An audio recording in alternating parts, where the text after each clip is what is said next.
అందరికీ ఒక సందేహం ఉంది. అసలు గ్రహణం అంటే ఏంటి? ఆ గ్రహణం సమయంలో మనము నియమాలు అనేది ఎందుకు పాటించాలి అనేటువంటి విషయం తెలుసుకుంటే, మొదటగా గ్రహణం అంటే ఏమిటి అంటే, సూ భూమి తన చుట్టూ తాను తిరుగుతూ, సూర్యుని చుట్టూ తిరుగుతునేటువంటి క్రమములో మధ్యలో చంద్రుడు కూడా ఉంటాడు. ఒకవేళ భూమికి, చంద్రుడికి మధ్యలో పాపగ్రహాలైనటువంటి రాహువు గాని, కేతువు గాని మధ్యలో అడ్డుపడినప్పుడు ఏర్పడేదాన్ని గ్రహణము అంటారు. ఒకవేళ భూమికి, చంద్రుడికి మధ్యలో రాహు గాని, కేతువు గాని ఉంటే, రాహు ఉంటే రాహుగ్రస్త చంద్రగ్రహణం అని, కేతువు ఉంటే కేతుగ్రస్త చంద్రగ్రహణం అని, అదే భూమికి, సూర్యుడికి మధ్యలో రాహు ఉంటే రాహుగ్రస్త సూర్యగ్రహణం కానీ, కేతుగ్రస్త సూర్యగ్రహణం కానీ అంటారు. అయితే ఈ గ్రహణం ఏర్పడినప్పుడు మరి నియమాలు ఎందుకు పాటించాలి అంటే, ఇంతకుముందు చెప్పినట్టుగా ఈ రాహువు, కేతువు ఈ రెండు కూడా పాపగ్రహాలు.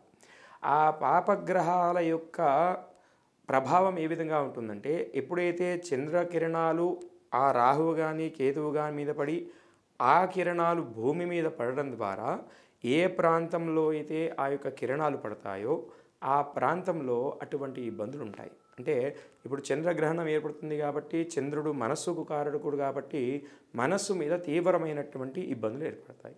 అది రాహుపరంగా పడుతుంది కాబట్టి, ఇప్పుడు వచ్చేటువంటి చంద్రగ్రహణము రాహుపరంగా ఏర్పడుతుంది కాబట్టి మానసికంగా తీవ్రమైనటువంటి వ్యధను ఎదుర్కొంటారన్నమాట.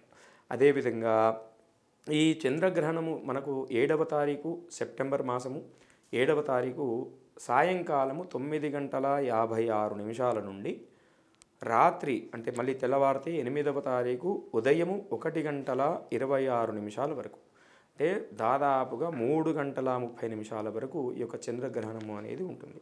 అంటే ఆ 3:30 గంటల పాటు భూమి తిరుగుతూ సూర్యుని చుట్టూ తిరిగే క్రమంలో రాహువు అనేది అడ్డొస్తుంది.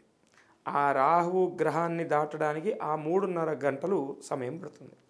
అందుకోసమని దాన్ని రాహుగ్రస్త సంపూర్ణ చంద్రగ్రహణం. మరి సంపూర్ణ చంద్రగ్రహణం అని ఎందుకంటారు అంటే, ఈ యొక్క గ్రహణం ఏర్పడుతుంది పౌర్ణిమ రోజున. పౌర్ణిమ రోజున చంద్రుడు పరిపూర్ణంగా ఉంటాడు. ఆ పరిపూర్ణంగా ఉండడం వల్ల దాన్ని ఆ పరిపూర్ణమైనటువంటి చంద్రకిరణాలన్నీ కూడా రాహువు మీద పడి అక్కడి నుండి భూమి మీద పడతాయి కాబట్టి దీన్ని సంపూర్ణమైనటువంటి చంద్రగ్రహణముగా అంటారు.